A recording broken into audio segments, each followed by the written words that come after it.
हैं कि भाई देखो ये बहुत मुश्किल है कि आपका जब तक एग्जाम डेट नहीं है तब तक खुद को मोटिवेट रख पाना बहुत मुश्किल है, मैं मानता हूँ। लेकिन आपने बहुत बहुत मेहनत इस भर्ती के लिए की है, वो वेस्ट ना जाए इसलिए कम से कम 4 से 5 घंटे इसको देते रहना। बाकी आप जहां जो समय देना चाहते हो दे दीजिए, पर इतने रूटीन को बिल्कुल भी बंद नहीं करना है। आप कहो सर मैं जीएस कहीं और के लिए पढ़ रहा हूं, तो फिर कोई आवश्यकता नहीं है इसके लिए अलग से पढ़ने की। आप कहो सर मैं मैथ्स भी कहीं और के लिए पढ़ रहा हूं, कोई आवश्यकता नहीं है एसएससी जीडी के लिए अलग से पढ़ने की।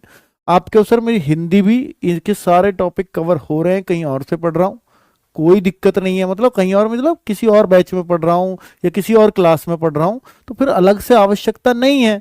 लेकिन अगर आप पढ़ नहीं रहे हैं तो उस केस में कह रहा हूं मैं 4-5 घंटे आपको फिर देने होंगे रेगुलरली, डेडिकेटेडली। अगर आप नहीं पढ़ रहे हैं तो फिर मैं ये नहीं कह रहा 8-10 घंटे दीजिए, पर 4-5 घंटे अगर आप दे देते हैं और एक संडे का मॉक टेस्ट, इतना मेरे कहने से कर लीजिएगा।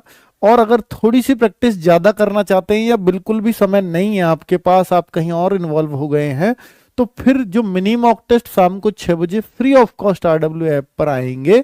कल से ही हम लोग इसलिए ही शुरू कर रहे हैं कि बहुत सारा बच्चा नहीं रेगुलर कर पाता अपनी स्टडी को, बहुत डिमोटिवेट हो जाता है या और किसी भर्तियों में लग जाता है तो मूव ऑन कर लेता है। तो भाई ये भी कब आ जाएगा एग्जाम मुझे नहीं पता, आपको भी नहीं पता, इसलिए आपको ये नसीहत दे रहा हूं कि भाई कुछ भी नहीं कर सकते तो उन मिनी मॉक को जरूर दे लीजिएगा, क्योंकि वो आपका समय नहीं खाएंगे, आधा घंटा लेगा बस। अगर वो भी नहीं कर सकते तो फिर भाई भूल जाओ कि आप सिलेक्शन के हकदार हैं।